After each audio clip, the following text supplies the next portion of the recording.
Hello and welcome to Felix's Space Time. In today's video, we have an interview with the YouTuber Scott Manley. If you enjoyed today's video, don't forget to like and subscribe. Enjoy. Can you tell everyone a bit about yourself? Well, hello, it's Scott Manley here. Yeah, that's what greets most people at the start of my videos. Well, it greets everyone, but not all of my videos have it. Yeah, I'm originally from Scotland. I was a space nerd from the moment I saw Star Wars back in 1977, and ever since I've sort of worked in that orbit. I went to university, studied astronomy and physics, and tried to do like a whole PhD thing, and actually ultimately failed out of that, but got into tech for a while, came to California, and then accidentally got famous on YouTube. And now at this point, I feel it's very important to try and help share space and science in ways that people can understand, but ways which is technically accurate.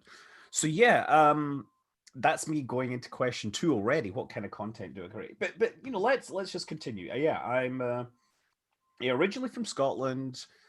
Wanted to be an astronaut. Actually, sorry, I was 4 years old. I wanted to be Luke Skywalker or Han Solo, but of course, those weren't options. Obviously, we didn't have Disney's Star Wars adventure thing.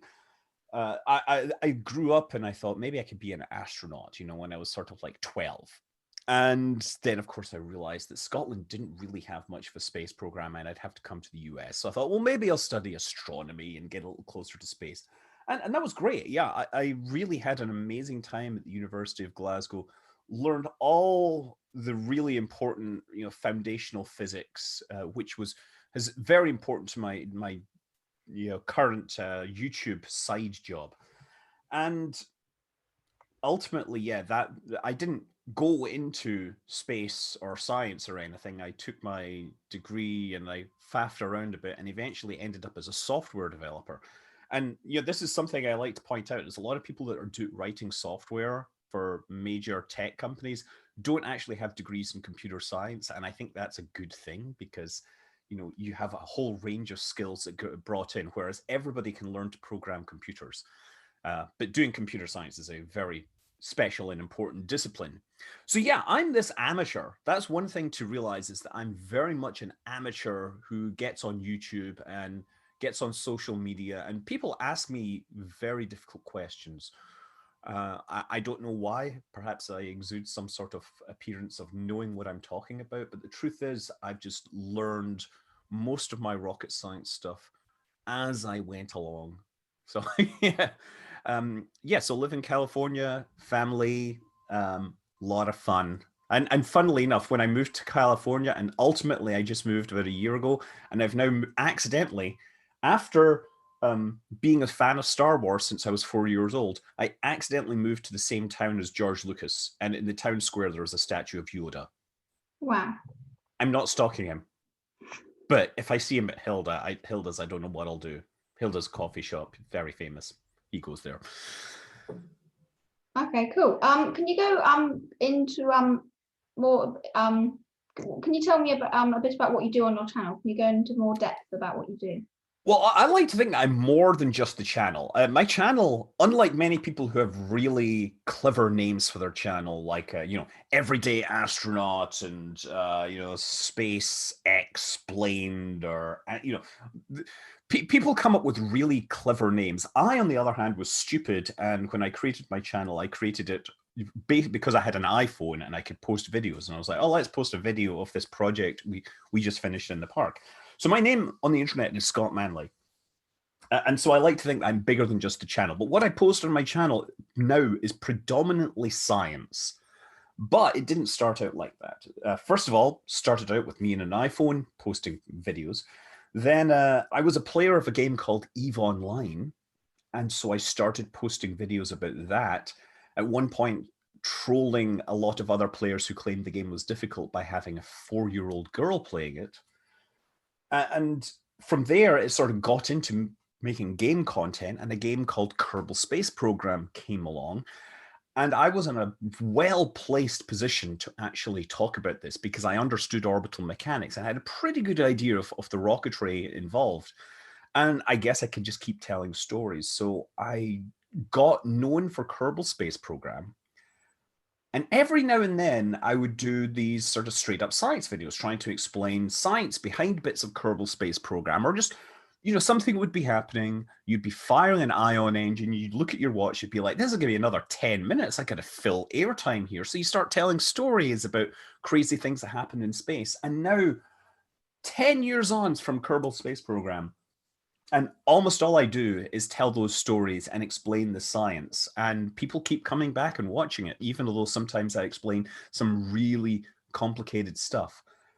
Unlike some of the other space channels, I have a lot of astronomy on my channel as well. I have broad space technology coverage.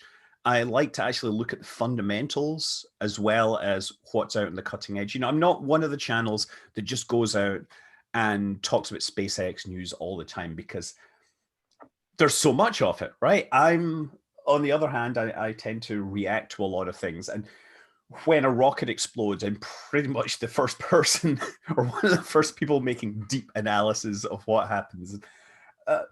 I'm surprised at how often I don't get it wrong. I'm not saying I get it right, but I don't get it wrong as much. All right, okay.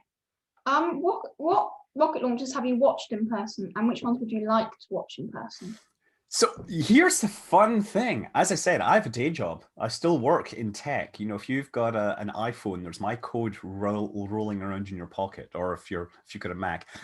So this means I don't actually get out on the road like a lot of these other people.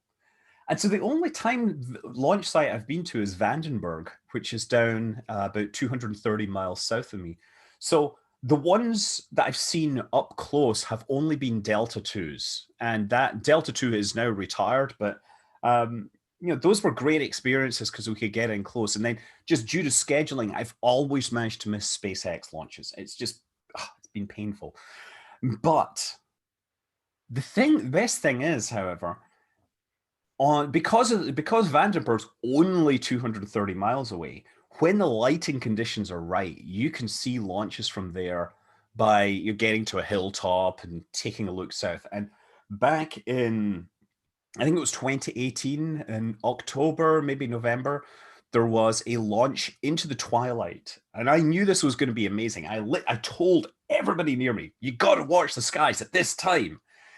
And so I've got the stream up on my phone, got my cameras running, I'm listening, I can hear it launch. I'm like, oh, it's going to be there. And the time goes on, and it's like, it's going to be coming soon. And I'm like, I swear it's going to be coming soon. It's coming. And I was just like, oh, maybe I got it wrong. And then suddenly you see this tiny thing, and it comes up and it gets higher, and it then shuts off for a moment during staging and develops into this amazing bloom. And people are just like screaming at this. They're loving it. It was amazing. So it was wonderful because it was so silent. It was just this weird nebulous bloom in the sky. And that was my favorite one to watch, because it was sort of this thing I told thousands of people, practically, everybody, tell everybody, you got to watch this. And people stopped where they were and watched this. It was quite marvelous. Oh, okay. What launches would you like to watch in person? Oh God, I gotta get up close and see some of the big ones. I mean, I want to see Super Heavy. I'd like to see Falcon Heavy, and of course, it'd be nice to see SLS, because it's going to have those big solid rocket motors. More practically, there's the DART spacecraft, which I want to see launch from California, because that is one of SpaceX's first interplanetary missions, and it's going to be launching from California, and that's really cool for me. I mean, I like not having to go all the way to Florida, but also, around the world, I'd love to see an Ariane 5 launch again. Big solid rocket motors there, and yes, out in the jungle. But then again, mosquitoes love me and my Scottish blood, so I'd probably get eaten alive. I would also love to go to Baikonur and just see like a Soyuz launch from there, because that's where it started, right? That's where Sputnik and Yuri Gagarin launched from. And a rocket which is very much the same kind of design. I have a 3D print. I have a 3D print here, of course. This is a Soyuz with the 4 strap boosters, a design that came from Sergei Korolev when they were first designing the R7, right, which was this section here, right? And they just had a nose cone on the front. That was supposed to be a nuclear missile, an intercontinental missile, capable of carrying like a 4 or 5 ton warhead, because at the time, the Soviet Union hadn't quite figured out how to miniaturize their warheads. It was also built with the constraints that they had to light all the engines on the ground because they didn't know if they could light them in flight. So they came up with this strap-on booster design, and there's this wonderful separation mechanism, which I've described many times, where it forces these boosters to pitch outwards, and then they let the front go, and that pitches backwards, and the whole 4 of them separate out in like a cross-shaped pattern. And that's something I want to see. So yes, I'd love to see a Soyuz up close. And I know that they let people get much closer at Baikonur.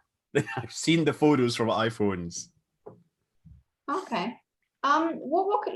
What's your opinion on people who say that we should focus on problems on Earth, like climate change, before we go to space? I think that they're well-meaning, and that sentence is 5 words too short. Too long, sorry. That sentence is 5 words too long. Yeah, we should focus on problems on Earth, and we should also focus on problems in space. And sometimes problems in space solving those problems can help solve problems on Earth. We are smart, intelligent people. We can do more things at one time, more than one thing at a time. We can walk and chew gum. I think that there's this false notion that it should be one thing or another, which comes from a lack of imagination and perhaps just a personal disdain for certain things.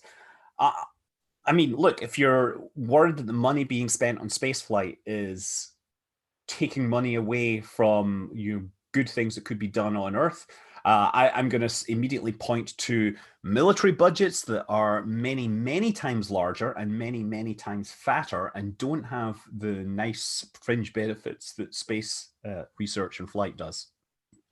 Right, okay.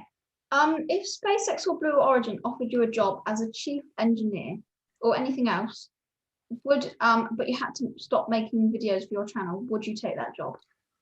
No, I wouldn't, because first of all, I'm not an engineer, right? I mean, like Elon Musk wasn't an engineer. He's clearly risen to the occasion. Like I think he's very much just stayed, focused on the problems at hand. But no, I'm not qualified as an engineer. There's most of the people that are working on these have way more experience on their specific thing, and also, I just happen to like being outside the industry. It's actually kind of fascinating. I've been able to make a lot of speculation that I wouldn't have been able to make if I'd actually got face to face with people and had to sign NDAs. Suddenly, like, Astra, they are a rocket company, and literally I could drive to them. They were like a 5-minute drive, 10-minute drive from my house. And I've never visited them. Like, I've now moved since then, but I've had a lot of fun covering them because it's been quite easy to figure out what's going on, and just by clues that I see out there. And I wish them every success. But yeah, it's being detached has been quite good. But yeah, I wouldn't take a job in it because I'm not qualified. It's nice to be on the outside and talking about everyone else, and I've got a job right now, and I can't talk about some of the things I want to talk about because of my current job. Yeah, that's a wild situation. What I was gonna say is that I was at an event called Hot Nozzle Summer, which is a bunch of amateur rocketry people building stuff, and I was many times over the weekend. People came up to me and said, "I work on X, whatever, like propulsion, avionics, whatever, at SpaceX or Relativity or Blue Origin. I love your videos. You've taught me so much." And I'm like, but you're actually working in this. You know more about this than me. And their response was, well, I know more than you about propulsion or whatever, but there's this broad knowledge that you bring. And I'm like, okay, well, I'll keep doing that. And anytime you anytime you have a fun story, let me know. yeah, it's I couldn't do it. I would feel far too responsible. All right, okay. Um, would you ever move to a different planet, like the moon or Mars, but stay there and you're not allowed to come back? Would you do that? Uh, no. I don't think I would go and not come back, not have the option of coming back. That would be ridiculous. Unless, maybe there's some like, sure, if the planet Earth was going to be destroyed, right? If there was some, if I was an ancient and decrepit individual and Earth's gravity was weighing me down and I could move to the moon and feel a whole lot more free. Yeah, if there was a good reason for not coming back, but for just because so I could be in another planet. No, I go and come back is very important. Oh, okay. If would you ever go and visit the moon or Mars? Oh, absolutely, in a heartbeat. I mean, maybe for Mars, I would have to plan ahead, obviously. Right? Moon, it's a week trip, right? It's a vacation. Okay. What first got you interested in space and spaceflight? You We said covered that already. Star Wars, and then all the other science fiction in the universe, and of course a dad that was very much into it as well, but not to the extent that I was. Right, okay. What inspired you to start your YouTube channel? Can you talk a bit more about that? I got it. So my very first iPhone was an iPhone 3GS, and it was the first iPhone that actually had video capability on board. It had 480p video. And one of the cool things was you could just, after creating the video, you could upload to YouTube. Had to create an account. So I was like, okay, create an account. And that's what started me on YouTube, really. And of course, I've mentioned this evolution from playing games through playing science games, through just talking about science and space technology and other stuff. I love telling stories. That's the thing. And the fact that people keep coming, and so I have to keep making videos. Right, okay. What do you think of today's stacking of Starship 20 and Booster 4? Well, it's another step on their way towards actually launching it. This is not going to launch in its current form. It's almost certainly going to get destacked and have more work done on this, but they're doing a fit check, and it makes a lot of sense to do it now while they're still, before they finish out all the other stuff. You would think, having these two boosters fit together is kind of a no-brainer, right? You've got the plans and you've worked on it and you've measured it, but some of the early Mercury hardware was wrong by half an inch or something ridiculous like that. So it's by no means guaranteed. I was pointing out that the first Saturn V was stacked in 1967, in May, I believe, or is it March? Begin with an M. And back then, they didn't even have working engines on it. They just had temporary engines. They had a fake capsule, but they had the stage structures all there. One of the things they did, by the way, was they shook it on the pad, and they started out with a bunch of people like laying on their backs and pushing it with their feet. And they eventually had a bunch of people on the other side pulling on a rope, and they got it up to wobble. And then the launch escape tower fell off. Fortunately, no one was injured, but it shows you even NASA was rushing through building their hardware and getting it stacked. So I think this is it's a great next step. I thought it was fascinating how it sounded like there was a plan to move it yesterday, but then with the weather change, they decided against it. So the people that are working on the thermal protection system, they were back at work last night putting tiles on this. So yeah, it's just another step in their extraordinarily compressed schedule. It definitely feels like what we saw in the 1960s when NASA was pushing hard to build out the Saturn V. And very soon, it's going to be rolling back to the production site. It's been destacked already, on its way soon. It's already? Did I miss that? Yeah, it's been taken down, and there's a road closure for 11 o'clock. Oh wow! You see, because I've been in this interview. Okay. What do you think will happen in the next 10 years regarding to space and spaceflight? Well, we're going to get SLS to launch. Next 10 years is almost certainly going to see the US on the surface of the moon again. Now, the question is how many times they're going to go, and whether this interest will fade away, or whether there will be something to sustain it beyond a handful of launches. I'd like to think that when humanity goes back to the moon, it becomes a much more continuous experience.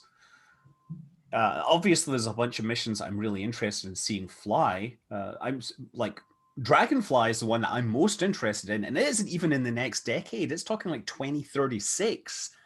But you know, you got to think on these long time scales. So Dragonfly is the mission I most want to see. That's going to be flying a helicopter around Titan.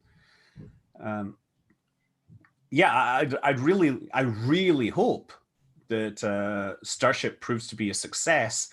Not because I want SpaceX to be hugely successful. I mean, that's just sort of side effect. What I want to see is that people start really thinking about fully reusable systems in a more economical fashion. And I don't necessarily think that Starship is the most economical reusable system. You know, I think that they might actually benefit from having a third stage, or, you know, like, or a heavier boost stage or something like that. I think there's still a lot of work to be done there. But yeah, it's going to be an interesting 10 years. I'm not sure there's much in the way of new technology coming down the line that will radically change how we get to orbit. I would also like to see some nuclear engines for certain missions actually getting tested. Yeah, and I'd love to see more space tourism, because I think space tourism is actually a potential growth market, which you know, I have no problem with people that have lots of money donating their money so that aerospace engineers can have a job. It's just like you know, people with lots of money giving money to the opera so singers can have jobs. Oh, okay. What's your plans for the future? I don't know. I'm just keeping doing what I'm doing. I love to write a book or two or three. I've got like 5 of them I think I've figured out. But yeah, still got my day job, and I got to figure out how to balance those two things. This is definitely still a hobby. And that's actually something I didn't mention that as well. Like, a lot of people that are at my level on YouTube, this is their job. For me, this is just a hobby, right? This is something I do on the side for fun. And it means that I'm not taking huge sponsorship things. I'm not going and running around and trying to get the most radical takes to get eyeballs on my stuff. And also, it means that I'm not worried about getting kicked out of my position. So sometimes I take some risks that other people don't, and you know, I criticize people. That gets me a lot of negative comments. But you know, whatever. Like, I am who I am. So, but yeah, my plans. I'd love to do more stuff in more avenues, right? But yeah, a book seems like a really obvious thing. It's just a question of which one. Oh, okay. Do you think you'll ever end your day job to full time do YouTube? Well, see, you're British, so you have the National Health Service. In America, they have, and I'm originally Scottish as well, so I understand. In the US, healthcare is very, very expensive, and having a day job really makes a big difference, right? So that is one reason why it might be wise for me to stay in a day job. But I love my day job. Let's be clear. Like, I'm writing software that runs on billions of computers around the world, right? Billions of people are using this, and there's all sorts of, I can look out and I can see where it's changing things in a very cool little way. So I don't know, maybe I'm just I think I like the idea of not being wedded to this YouTube thing. Oh, okay. So that's all the questions I've got for you. Thanks so much for answering them.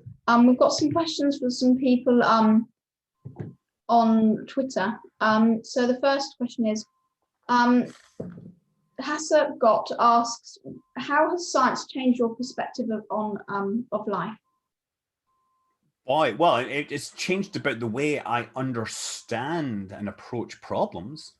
Like scientific method is very core to how I not just how I solve scientific problems, but how I solve like computer problems, how I try to like understand rockets and tell stories. Uh, Actually, I mean, I think scientific method is really important to how I tell a lot of my stories. I really think it's important that people need to be able to see the steps from A to B to C, how things are connected. And so you start with a place of understanding and you give people enough information to step from one thing to the next. So I think the science is very critical to the way I tell stories.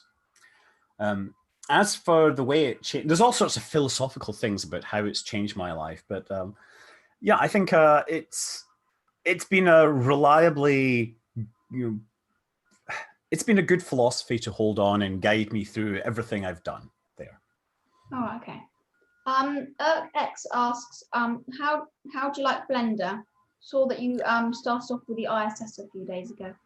Yeah, that was so Blender is something I've meant to be using for a long time. I, I tend to go to Kerbal Space Program, develop stuff in that instead because it's so much faster and I understand it. But I was wanting to get a specific kind of motion of showing how the International Space Station had rotated and done like 1.5 flips. So I downloaded a model and figured out how to actually do that. I think that it's just one of these things where I keep on having problems that I want to create graphics for, and I haven't had the time to do. So it'll hopefully I'll be able to actually do some more with that at some point. Oh, okay. And I think it's marvelous, by the way, that Blender is this free open source thing. And if you really want to get into premium side of things, you can actually reward the creators and pay and learn. But I think Blender is an amazing example of the success of open source software, which I'm a big fan of. All right, okay. Rasmus Christensen asks, what's your favorite rocket? I still love the Saturn V in so many ways.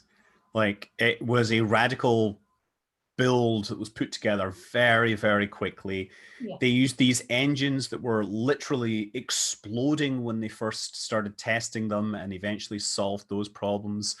Massive stages. They had to invent new hydroforming technology to actually make the end caps, or maybe they didn't have to invent it, but they had to build huge hydroforming rigs to make the dome end caps for those stages. Yeah, Saturn V is majestic and so wonderful in so many ways. Starship's a completely different beast. The Saturn V has a lot of very low-tech tech in it, let's say. Oh, okay. Someone else asked, what do you think is the ugliest rocket design in your opinion? I did a whole video on ugliest rocket designs, and I think the Ares 1X is probably one of my least favorite, partly because it was also poorly conceived on many levels. It was conceived as a way to keep all of the shuttle contractors busy and in contract in business, and I don't like it in many ways. It was a rough ride. It would have been a rough ride. It would have been dangerous, and it would have been just straight up ugly. All right, okay. Rasmus Christensen asks another question. What's your favorite celestial body in the solar system? Oh, Titan. Titan is amazing. It's like this thick atmosphere. It has lakes. It has a hydrosphere of, hydrocarbons. It isn't that cold, relatively speaking, compared to some of the other bodies. You could technically fly if you could give yourself your wings and flap them, because the atmosphere is so thick and the gravity is so light. Yeah, Titan is one of these places that I could see people living. All right, okay. Space City Ray asks, which upcoming launch vehicle are you most excited for? Well, right now it's Starship. Like I can't wait to see that thing fly because it's so radically different from the other ones. But having said that, there's plenty of other upcoming launch vehicles. Obviously, we've got New Glenn, which I I know some of the people are doing rocket engine design here. This is BE4, and really would like to see that fly. Vulcan, obviously, because that's going to be continuity of ULA's work. Ariane 6, I want to see Neutron, Rocket Lab's Neutron. Relativity Space have their various hardware. I'm not sure when we're actually going to see one of those on the launch pad. Firefly have had their rocket sitting on a pad for over a year, and well, they haven't been sitting on it. They've been working on their facilities down at Vandenberg with a rocket there, and would love to see that fly sooner rather than later. I like the fact that they're making all these call outs, even though they're not officially supposed to reference the TV show. They just accidentally keep on doing it. Astra, I would like to see them actually reach orbit because they haven't managed that yet. They got very close, but not quite there. And yeah, those are the main ones. All right, okay. That's all the questions I've got for you, and that's all the questions from everyone on Twitter. Thank you so much for coming on here. It's an honour to speak to you. Been following along with your channel for quite some time now. I hope I've taught you something. Yes, definitely. Thank you. So let me ask you, what's the coolest thing you've learned from one of my videos? I'm not really sure. Quite a lot. I can't pick out one certain thing, but quite a lot. There's going to be a video that you watch and you're like, oh, I totally misunderstood that. Like, wow, I can't believe they had jumper cables on the Apollo lunar modules. Well, that's all the questions I've got for you. Do you have any questions for me at all? I asked you one. I'm not sure. Yeah, you got to think about it now. Now you got to think. Come on, I'm not going to let this one go. I really don't know.